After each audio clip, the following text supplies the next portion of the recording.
Welcome to United Network News, the official news channel for CARE, the Center for Amity and Restoration of Earth. I'm Sunny Galt. At UNN, you get the real news. Through our field messengers, we show you the truth about what's really taking place in our communities. We also bring you stories to help you remember who you are and why you're here, as well as regional stories that impact the people. And our World Situation Report reveals what's happening throughout the multiverse. We are here to restore Earth. In the U.S., it is Wednesday, September 11th, 2024. A special fun run is taking place in eastern Uganda. Learn more about the community-wide event to raise funds for the cancer department at the local hospital. And on Lionsgate, individuals from around the world came to a portal at the Hill of Tara in Ireland, with the intention of bringing an abundance and spiritual awakening. We'll take you there. What exactly is mindfulness, and how does it help us focus on the present? Today you'll meet a woman who's working with schools to empower children and give them the tools they need to thrive. Traveling to Europe is about to get more complicated for British tourists, thanks to a new visa application process. And the U.S. is trying to make roads safer for pedestrians by requiring vehicles to pass a new test.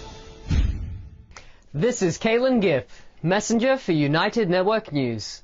Here's a look at today's field messenger reports from all around the world. The Rotary Club of Ginger in eastern Uganda is actively promoting awareness for their fun run event, aimed at raising funds for the Ginger Hospital Cancer Department. UNN Field Messenger Diane reports on this annual initiative. Hello, this is Diane, Field Messenger for United Network News, reporting from Ginger City in eastern Uganda. Today, the streets of Uganda, you could hear the band playing. The band was walking the streets doing an advertisement for the Rotary Club, who were bringing awareness to the fun run that they are having next month. And we are marching for the awareness of cancer. It's going to be on the 25th of August. Please come support. We know it's not an easy disease to contain, but with our effort and small inputs, we can be able to fight cancer. So 25th of August, please come all of you.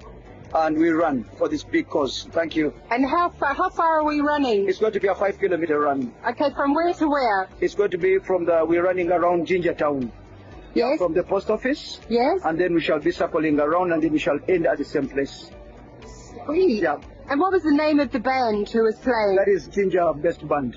That is very Ginger good. Best Band, yeah. Yeah, that's wonderful. So you'll be running yourself? I'll be running with my team of almost 10 people from my workplace.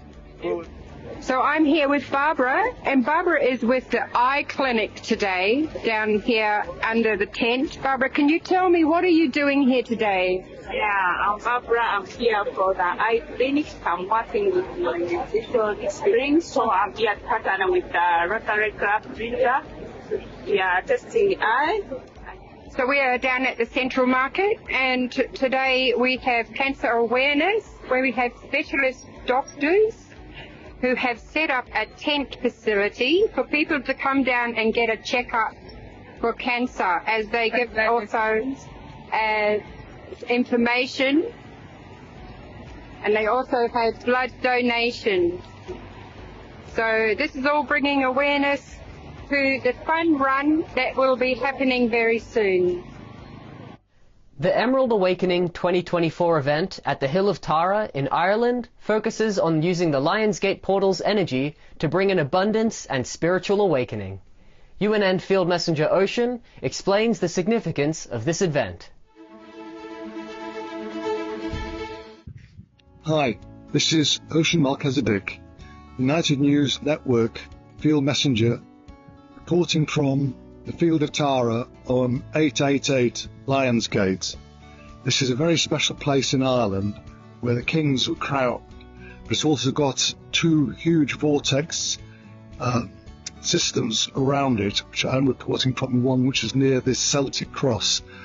So we are waiting for the group to arrive, and we're going to do an activation on this very important Lionsgate. As Kim explains, this is a key date in calendar when the world is going to be transformed into one of abundance for everybody. Thank you, thank you, thank you. The group was part of Emerald Awakening 2024, organised by Earth Star Academy, which was led by Z, and included speakers from Rory Duff, who is well known for his information on the dragon lines. The Hill of Tara was built a long time ago, maybe as old as Stonehenge. At its centre there are two vortex rings, one male and one female.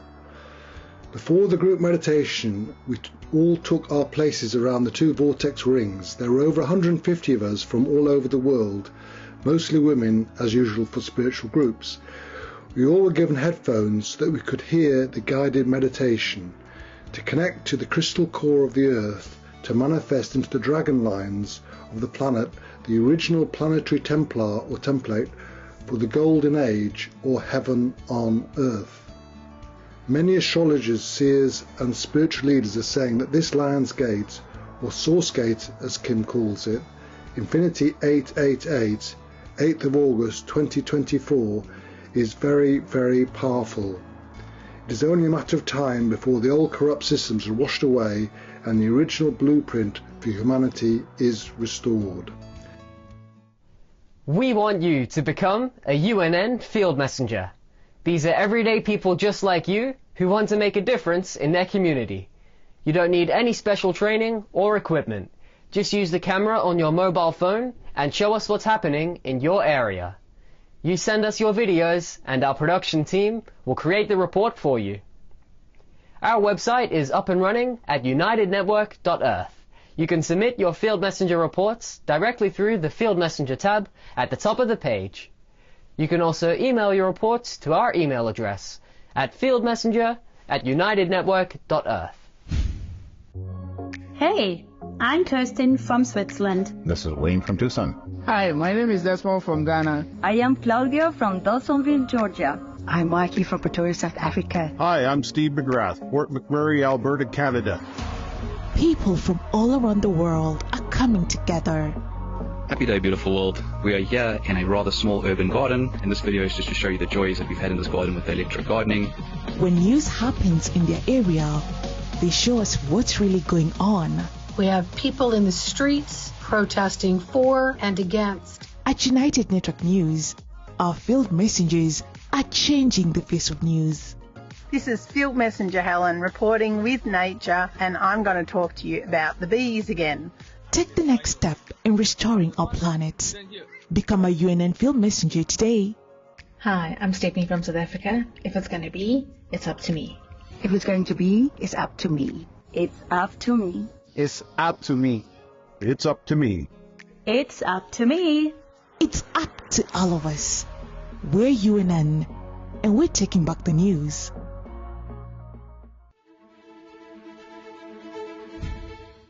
We often talk about the importance of being fully present in the moment, to be aware of where we are and what we're doing. This is also called mindfulness.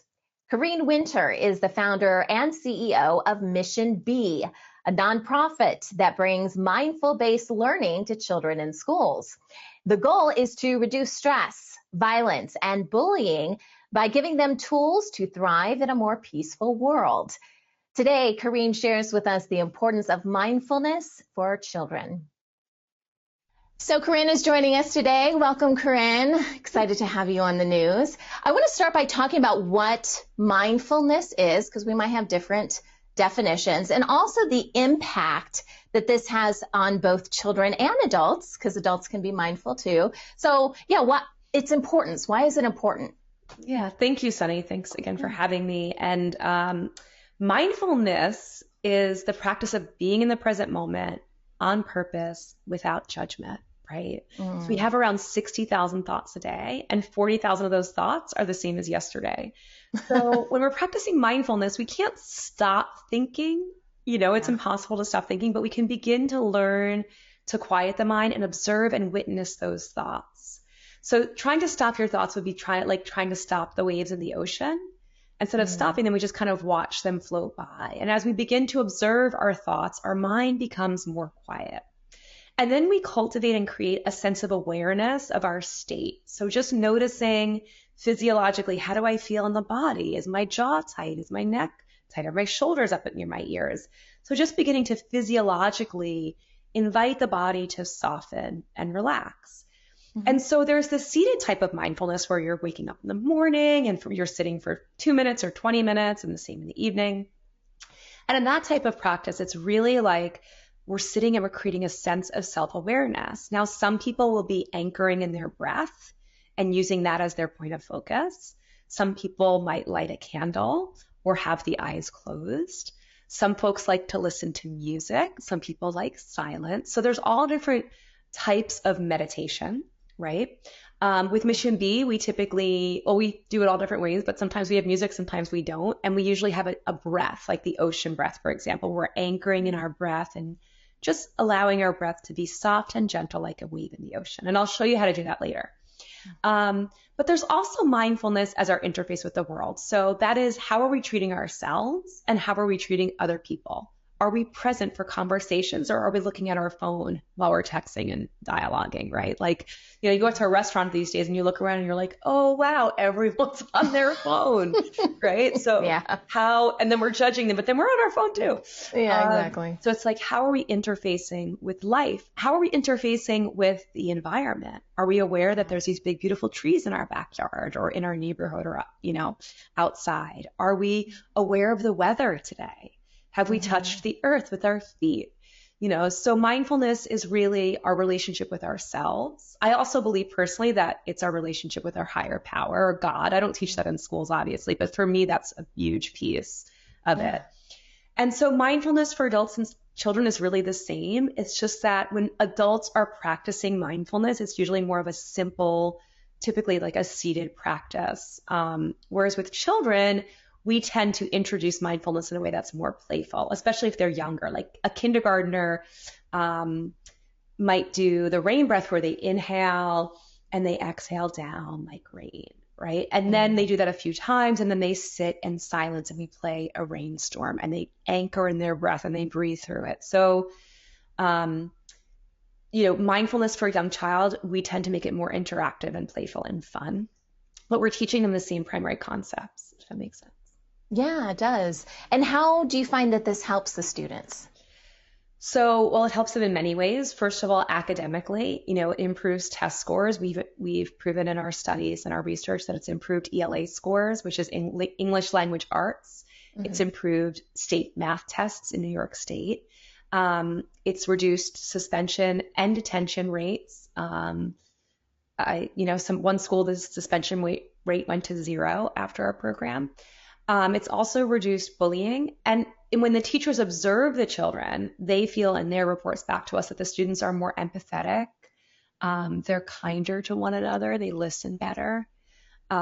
So it's really giving us incredible results, right? I mean, the data blows away any sort of psychiatric medication data. If you compare Mission B's data on like how effective it is as far as the student reporting how they're doing, it blows all that stuff out of the water. And I'm not saying we're replacing psychiatric drugs, but but it's an alternative. Not everyone needs them. Very few. Yeah, not everybody needs it. Taking them, not the majority of people that are taking them now, which our country is really downing those things like candy. And so the majority of children don't have a psychiatric diagnosis. They might have some mild acute anxiety because it's the first day of school, right? They might feel sad because their dog died.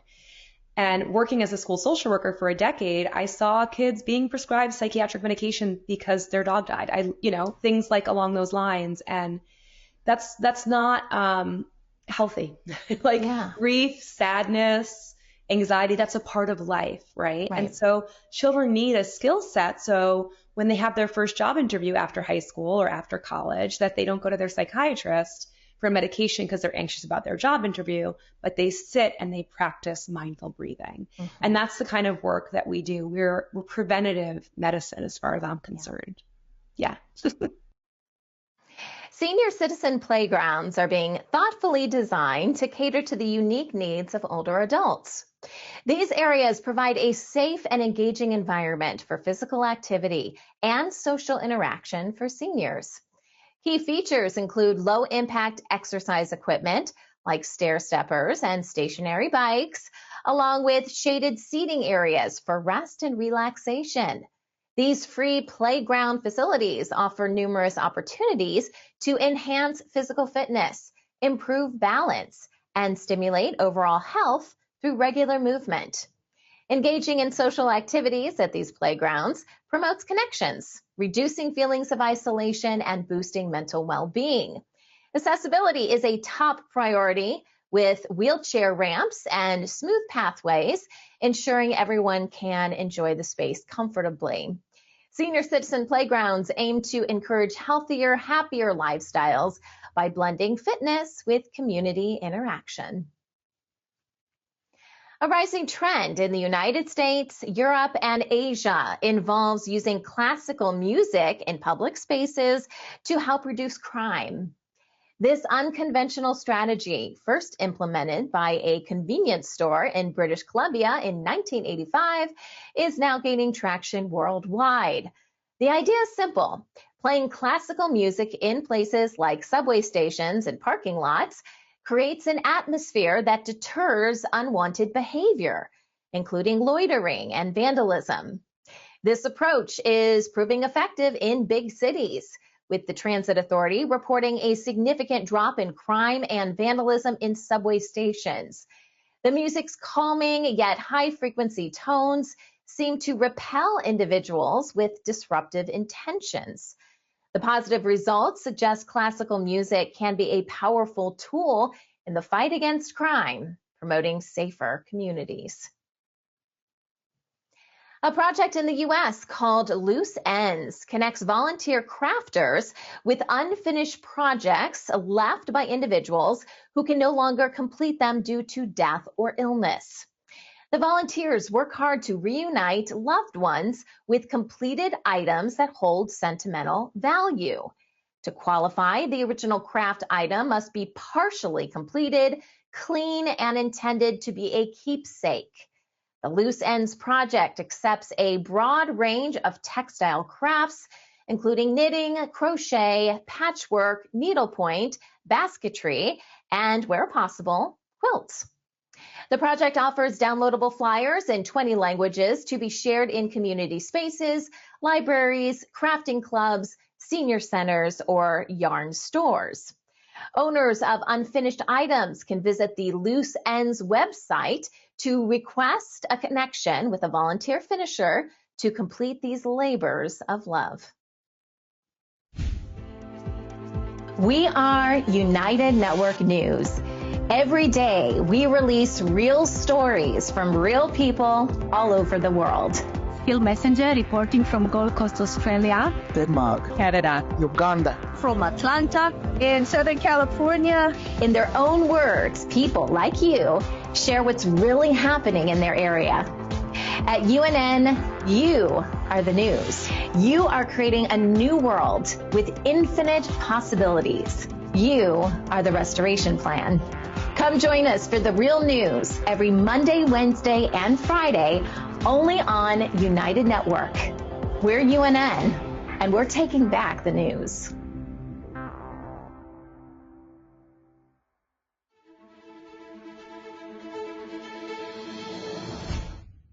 Traveling to Europe is about to get a bit more complicated for British tourists when the new European Travel Information and Authorization System launches in early 2025. Travelers will need to complete an online application, share personal details, answer security questions, and pay €7 or almost an $8 fee. This will be linked to their passport and will be valid for 3 years or until the passport expires. While children under 18 and seniors older than 70 are exempt from the fee, they still need to apply for authorization. There will be a 6-month grace period when the system starts, allowing travelers to adjust. The European Union sees these measures as necessary to strengthen border security. European teens may soon see changes in their YouTube recommendations. The popular video platform is introducing new rules to promote healthier body images and mental well-being. After launching similar measures in the United States last year, YouTube is now expanding these guidelines across Europe. Videos focusing on specific fitness levels or body types, as well as those showing aggression or intimidation, will be limited. While one video may seem harmless, repeated exposure can have damaging effects. Research shows social media can lead to negative body image and even eating disorders, particularly amongst young girls and those already struggling with self-esteem. YouTube will also redirect teens to crisis hotlines when they search for topics related to self-harm or eating disorders.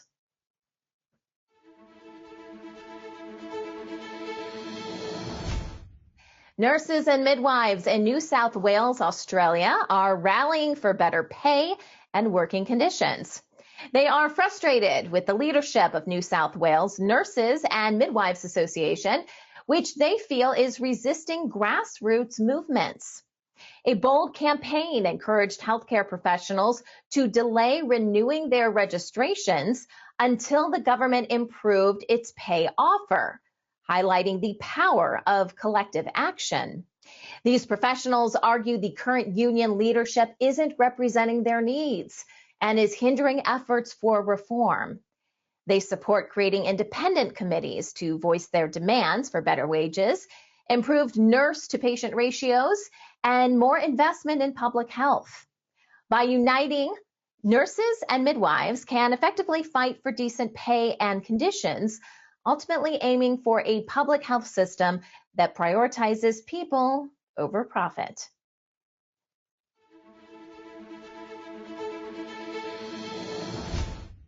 A recent investigation in South Korea has uncovered human rights violations at 4 confinement facilities. The investigation is showing a troubling history of child adoptions linked to inmates. Between 1985 and 1986, more than 20 adoptions were identified at 2 facilities, mostly involving newborns. Many of these adoptions seemed forced, with women pressured to give up their children. The investigation also found records of inmates facing consequences for refusing to give up their babies. During the past 6 decades, about 200,000 South Koreans were adopted internationally, mainly in the 1970s and 1980s. A deeper investigation is now underway into 367 adoptees in Europe, the United States, and Australia, suspecting their origins were manipulated.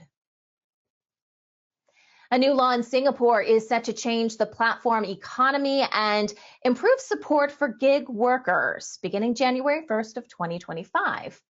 With a 5-year transition period in place, this plan seeks to balance worker protection with business adaptability without hindering innovation.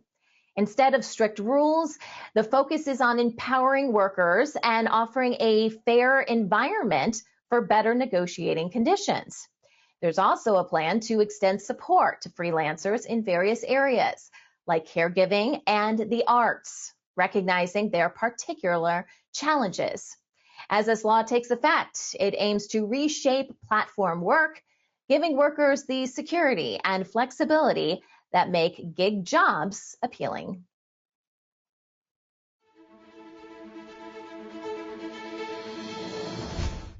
The U.S. is planning to make roads safer for pedestrians by introducing new vehicle design rules.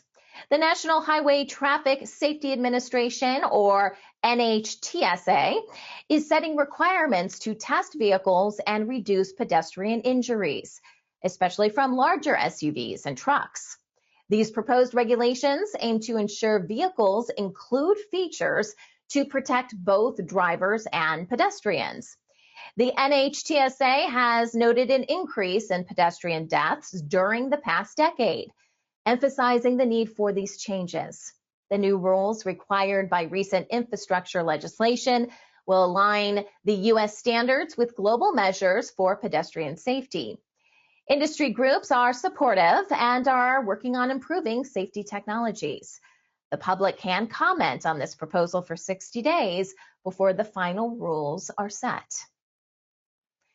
Also in the U.S., there has been a rise in overheating incidents involving lithium-ion batteries on flights.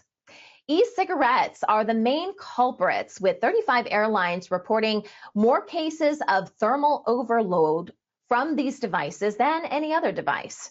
About 60% of overheating events happen near the passenger who brought the device on board. Notable incidents include a smoking laptop that led to an evacuation at San Francisco International Airport and an emergency landing due to a battery fire in an overhead bin. Federal regulations ban e-cigarettes and power banks in checked luggage, but more than a quarter of surveyed passengers admitted to doing so. The Transportation Security Administration allows these devices in carry-on bags because fires in the cargo hold are harder to detect.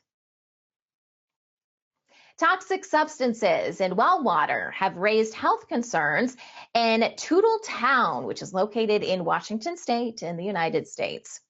Residents, initially attracted by the promise of pure fresh water from their own wells, found high arsenic levels beneath the surface.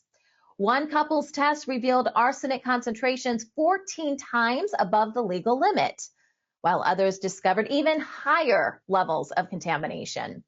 Residents are concerned about potential health risks such as cancer, which many suspect may be linked to the toxic levels in their drinking water. In response, community leaders have agreed to extend a public water supply line to provide residents with regularly tested, safer water. Meanwhile, a university student is investigating the extent of arsenic contamination in the area to better understand the risks.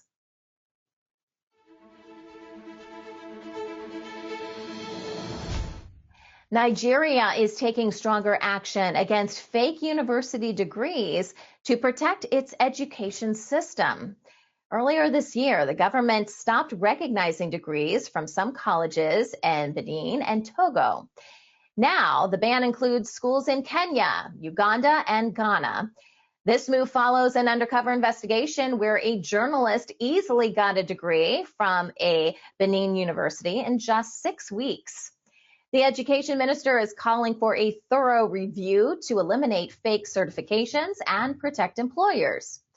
Experts say Nigeria can learn from Ghana's strict monitoring and verification methods. The government found more than 21,600 graduates with fake degrees, highlighting the need for reform and international cooperation to solve this problem. In South Africa, the Guiana Water Project is facing challenges in providing a steady water supply to local villages. Out of the planned 55 villages, only 9 currently have access to water. The project began in 2014 and aimed to be completed by 2017, but it has encountered many setbacks, including allegations of fraud and mismanagement. While optimistic reports suggest more villages could have water in the next 2 years, many locals still face water shortages. Some villages now receive water, but the supply is inconsistent, forcing many residents to buy water or collect it from polluted sources. Authorities are assigning department officials to closely monitor the situation, but local communities remain skeptical about whether these efforts will lead to real improvements in their daily lives. Football season is now. Don't miss the action. Get all of your games in one place. At United TV, don't pay an arm and a leg to keep up with the action. For as little as $15.99 per month, you will get it all. With multi-screen viewing, make this season your winning season. Go to unitedtv.org and sign up today.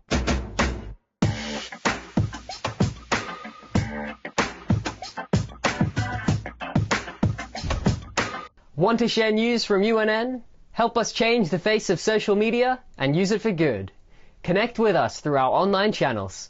Our social media team creates clips from each newscast you can easily share with people you care about. That's also where you'll find our UNN Meme of the Day, a great way to encourage critical thinking. Links to all our social media sites are available at the bottom of our website at unitednetwork.earth. Let's change the face of news together. Unfortunately, Kim is unable to join us today for the news, but hopefully she'll be back with us on Friday. And that wraps up today's news update. Please share UNN with your friends and family. We need everyone to come together and help restore our planet. When news happens in your area, record and share it with us. So together, we can help you share it with the world. Remember, if it's going to be, it's up to me. I'm Sunny Galt. Join us Monday, Wednesday, and Friday for the real news.